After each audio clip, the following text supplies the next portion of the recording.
Class 12 के Hindi book आरोह का भाग 2, इसका चैप्टर 1 है। एक कविता है। कविता का नाम है दिन जल्दी जल्दी ढलता है और इसके कवि हैं हरिवंश राय बच्चन। इसको समझेंगे और इस चैप्टर का क्वेश्चन आंसर करेंगे। तो चलिए शुरू करते हैं।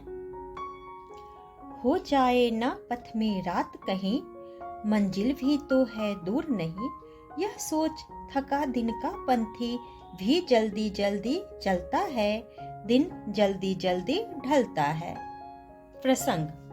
प्रस्तुत काव्यांश हमारी पाठ्यपुस्तक आरोह भाग 2 के काव्य खंड से संकलित दिन जल्दी जल्दी ढलता है नामक कविता से लिया गया है। इसके रचयिता श्री हरिवंश राय बच्चन हैं। प्रस्तुत पद्यांश में कवि ने मनुष्य को वक्त रहते ही कार्य संपन्न करने के लिए प्रेरित किया है। इसकी व्याख्या है। कवि जीवन यात्री को संबोधित करते हुए कहते हैं कि समय बहुत तीव्रता से बीतता जा रहा है और अब तो तुम्हारी मंजिल भी दूर नहीं है, अतः तुम्हें शीघ्रता से आगे बढ़ना चाहिए।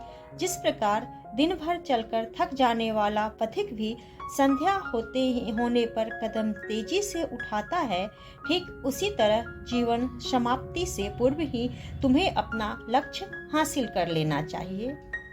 बच्चे प्रत्याशा में होंगे, नीरों से झांक रहे होंगे, यह ध्यान परों में चिड़ियों के भरता कितनी चंचलता है, दिन जल्दी जल्दी ढलता है। तो इसमें प्रस्तुत काव्यांश में कवि जो हैं सो संध्या के वक्त प्रकृति में होने वाली हलचल का सजीव चित्रण करते हुए मानव को उससे प्रेरणा लेने के लिए प्रोत्साहित करते हैं। इसकी व्याख्या है। संध्या होने पर घोंसलों में बैठे पक्षियों के बच्चे कुछ पाने की उम्मीद में चहकने लगते हैं। जैसे ही चिड़ियों को अपने प्रतीक्षित बच्चों का ख्याल आता है, उनकी चंचलता बढ़ जाती है। उनके पंखों में तत्परता की भाव देखे जा सकते हैं। कहने का आशय यह है कि चिड़िया भी संध्या होने पर शीघ्र अपने घोंसले में अपने बच्चों के पास पहुंचना चाहती है। जीवन यात्री को भी अपने लक्ष्य की प्राप्ति के लिए वक्त रहते प्रयत्न करने चाहिए।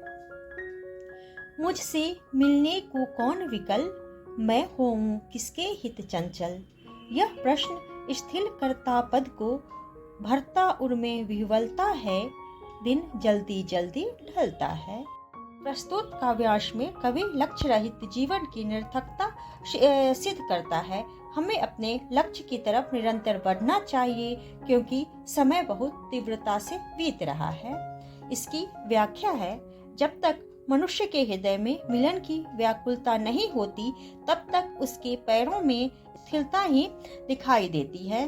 कवि कहते हैं कि लक्ष्य प्राप्ति के बाद का सुखद अनुभव ही आगे बढ़ने के लिए प्रेरित करता है।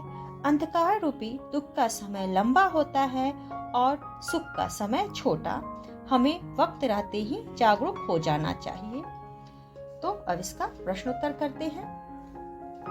इसमें है, कविता एक ओर जग जीवन का भार लिए घूमने की बात करती है और दूसरी ओर मैं कभी न जग का ध्यान किया करता हूँ। विपरीत से लगते इन कथनों का आशय क्या है? तो यह जो है आपका इसमें 2 कविता है। एक है आत्म परिचय और दूसरा है इसका दिन जल्दी जल्दी ढलता है। दोनों हरिवंश राय बच्चन जी के द्वारा ही लिखा गया है। इसका यह दोनों कविता का प्रश्नोत्तर है इसमें। तो चलिए इसको करते हैं। कविता में कवि का विरोधाभासी रूप व्यक्त हुआ है। कवि कहना चाहता है कि संसार से उसका नाता प्रीति कलह का है। वह संसार में रहते हुए प्रत्येक कष्ट झेल सकता है, पर साथ ही वह अपनी मनमौजी प्रवृत्ति के कारण समाज की रीतियों में बंधा नहीं रह सकता। कहने का तात्पर्य यह है कि कवि दुनिया से पृथक नहीं रह सकता, चाहे उसकी सोच स्वच्छंदवादी हो। क्वेश्चन नंबर 2 है, जहाँ पर दाना रहते हैं वहीं नादान भी होते हैं, कवि ने ऐसा क्यों कहा होगा? तो चलिए इसको करते हैं। कवि ने ऐसा इसलिए कहा होगा क्योंकि इस दुनिया के मर्म को कोई नहीं समझ पाया।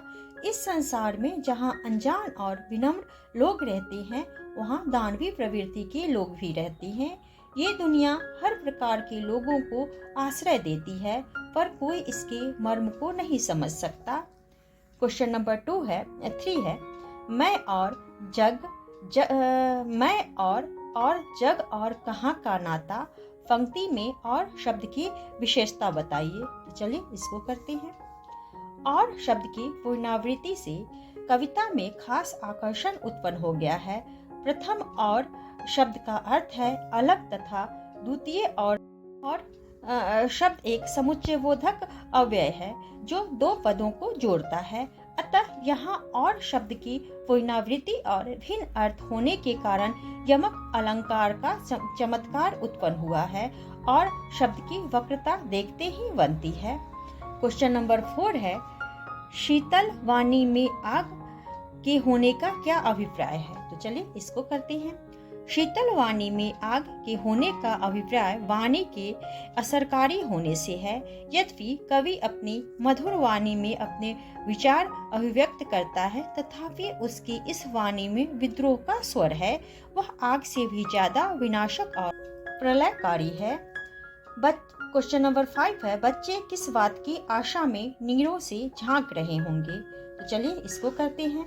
बच्चे अपने संरक्षकों के द्वारा लाए जाने वाले चुगे की आशा में नीरों से झांक रहे होंगे।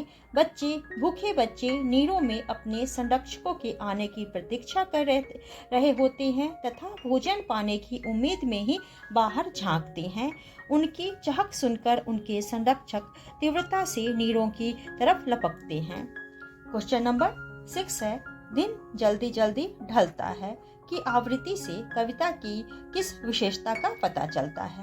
तो चलिए इसको करते हैं। दिन जल्दी जल्दी ढलता है पंक्ति कविता की टेक की पंक्ति है। इस पंक्ति की अनुगूंज पाठक के मन में देर तक विद्यमान रहती है, जो प्रेरणा देती है कि उसे अपनी मंजिल वक्त रहते हासिल कर लेनी चाहिए। यह पंक्ति पाठक के मन में वक्त की महत्ता स्थापित करने के साथ साथ कार्य जल्दी करने का जज्बा भी उत्पन्न करती है।